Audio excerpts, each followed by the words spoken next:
What celebrity turned you down? You tried to hook up with, and then they turn you down. Like, you know, you was coming to try to hook up with her. Like, I'm Kevin Durant, you know what I'm saying? 2-time NBA champ. Nah, bro, I don't approach situations like that. Okay, I'm saying, okay. That's how you go at him? No, I don't go, you know me. You got something else to add to it now. You know NBA champ, Serge. Come on, baby, you know me. I don't approach it like that. I mean, a lot of girls have turned me down. I'm not a celebrity. But at least once, like, you try to, you know, go dinner with them or, I don't know, ask them number or whatever, they turn it down.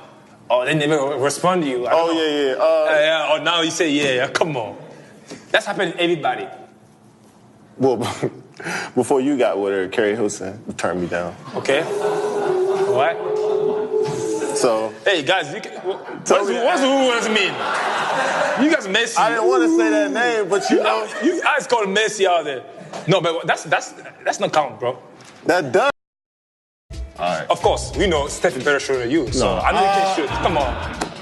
No, I'm a flat out. No, we know you can. You get that. I know that pull up when it's coming. No, I know that pull up when it's coming. Cash. I know it's cash, but Steph the best shooter.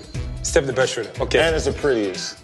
Clay, when he gets hot, I never seen nobody get that scorching hot before. But Steph is the best shooter. The best because he shoots from. He shoots so pretty and it's so effortless. Okay, we got Steph. I'm probably like 1A and Steph probably like 1A.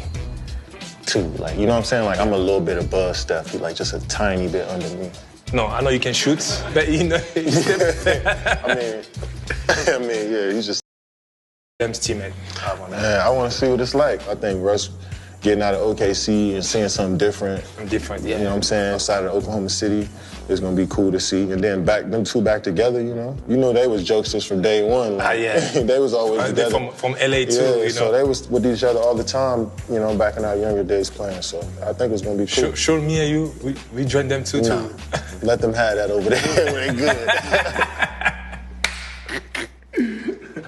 How's your relationship with James? It's been good. I seen him actually last week. You know, when I first went to the Warriors, obviously I ain't really talked to many NBA players, you know what I'm saying? And James is one of the guys that, you know, obviously grew up in the league. So not talking to him for a couple years, just, you know, moving to the new team and not really staying in contact, it was tough because I love him so much. But now I think we're in a good place. So we're going to go through our, you know, ups and downs. You guys will beat us? For sure. Are you sure about it?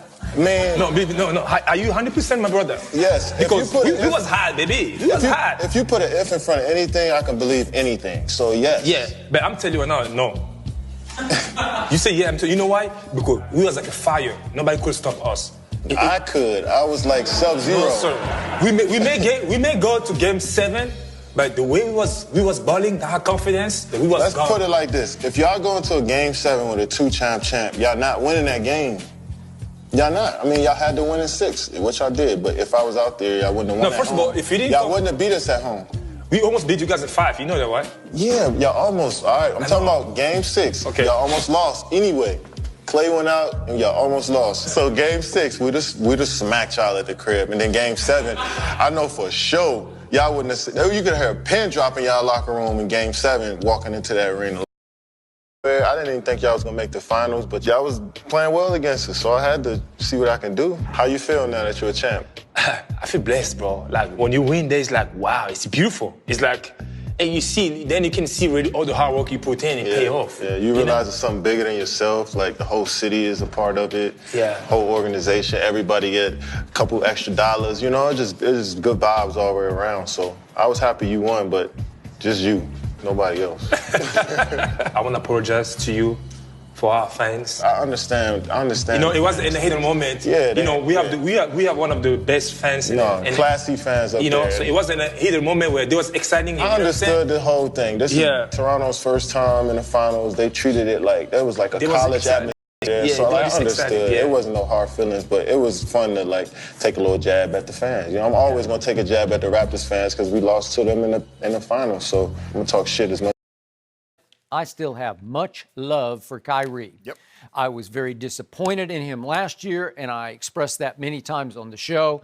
But I still believe in Kyrie Irving, and I'm with you. I'm going to go to nobody in this league or in this world could have done what he did last night at only 6 feet 2 inches tall. James is 6'5", and he's kind of a long, rangy 6'5", and he's got more length than you think.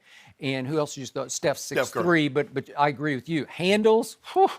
You want to talk about the deepest bag of tricks in the league? He's got it. Maybe we forgot Dame Lillard. Dame Lillard got handles that can shoot it and can get to the rim too. Not like this. No, Kyrie. Sorry. Not handles like Kyrie special. This was Uncle Drew. He went straight Uncle Drew. Oh, yeah. Rucker Park. Woo, did he?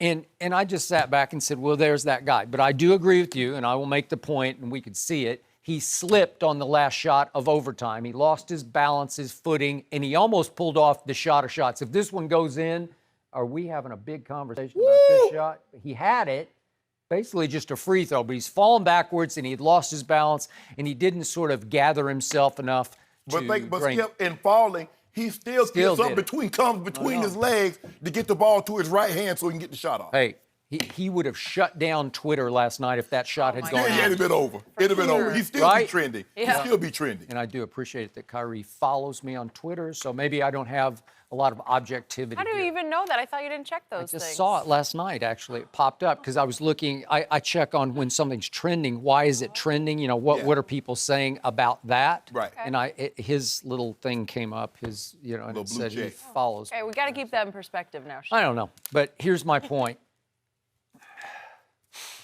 I don't know why last night happened.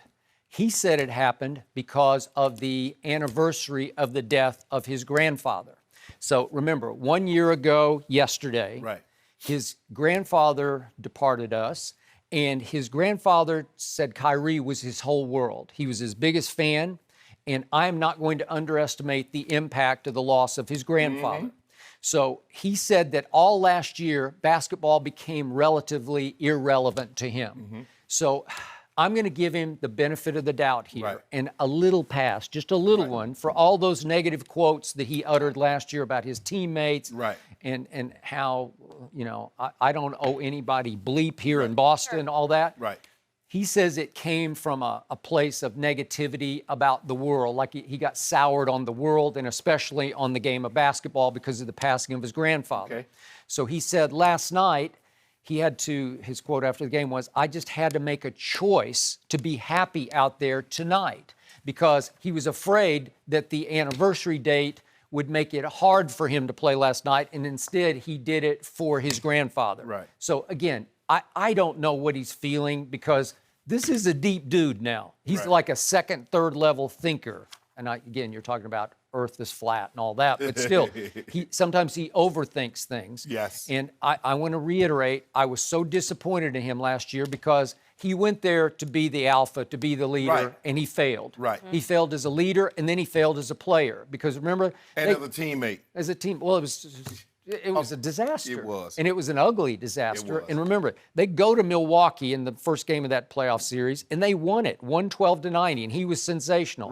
Then they lost 4 straight games. And in those 4 losses, he averaged 14 points, 4 rebounds, 5 assists. He shot 30% from the floor and 19% from 3 in those 4 losses, and he was a combined minus 57. So he was a disaster when they counted upon him to be Kyrie Irving. Okay, so what's different now? Well, last year, obviously, he had immense pressure, the most pressure he's ever had on him. Why was that? Because the previous year, when he got hurt, they went to the Eastern Conference Finals. Not only that, they got to Game 7 against LeBron and company. They got to Game 7 without him? And so he comes back, and you think, oh, well, this is NBA Finals, here we come. Can't you put us over the top in a Game 7 in the conference finals? No, he couldn't get you to the conference finals, so it was abject failure. Couldn't get you out of the first. Well, but they beat Indiana. They beat Indiana. You're right. Okay, so it was the second round. But whatever. But the point was that immense pressure on him last year, and he crumbled under it. And maybe it was because of the loss of his grandfather. And yet this year, help me out. How much pressure is this year on Kyrie Irving? None. Little to none. Right. Because there's no KD. No. That's true. Okay? So now he gets a honeymoon year sort of in reverse of what he had the first year in Boston because there he got hurt, but now KD got hurt. And the weirdest part of this relationship is that KD joined him with the Brooklyn Nets And in their very close relationship, who's the follower and who's the leader in that relationship? Well, it feels like Kyrie's the leader. Kyrie's the leader and Katie's the follower? Well, who's the better player? Obviously, it's Katie. I think he's the best player in the world. But the point was, it felt all along like all the reports were, Katie's leaning toward going to the Knicks. But at the end, Kyrie says, no, I want to go, quote unquote, home to my childhood team that I love, the Nets, who used to be the New Jersey Nets. I want to go there, Kevin. Okay, let's just go there. And they asked Kevin after he signed, how much homework? I didn't do much homework. I don't really know that much about the Nets. You don't? You're Kevin Durant. Seriously? So he's there, but he's not there. So Kyrie seemed free last night to be Kyrie because nobody's really going to hold him accountable for the loss. Aren't all the headlines about the third 50-plus game of his career? Right. Okay, so you make a good point. He did not hit the shot. He didn't put the exclamation point on it. But did he show us his bag of tricks to the very bottom? He was in his bag all night last night. Okay, all right. So, to me, the point is, I think he's going to sustain this the whole year because nobody's going to expect much of him. And I think you're going to see several more 50-pluses from him. And I think there will be a sort of a quiet little factor in the East because the East is much love for Kyrie. I was very disappointed in him last year, and I expressed that many times on the show. But I still believe in Kyrie Irving, and I'm with you. I'm going to go to nobody in this league or in this world could have done what he did last night at only 6 feet 2 inches tall. James is 6'5", and he's kind of a long, rangy 6'5", and he's got more length than you think. And who else just thought? Steph's 6'3", but I agree with you. Handles, whew. You want to talk about the deepest bag of tricks in the league? He's got it. Maybe we forgot Dame Lillard. Dame Lillard got handles that can shoot it and can get to the rim too. Not like this. No, Kyrie's Sorry. special. Not Sorry. Like Kyrie's special. This was Uncle Drew. He went straight Uncle Drew. Oh, yeah. I think he's going to sustain this the whole year because nobody's going to expect much of him. And I think you're going to see several more 50-pluses from him. And I think there will be a sort of a quiet little factor in the East because the East is still the least. I love it. I love it.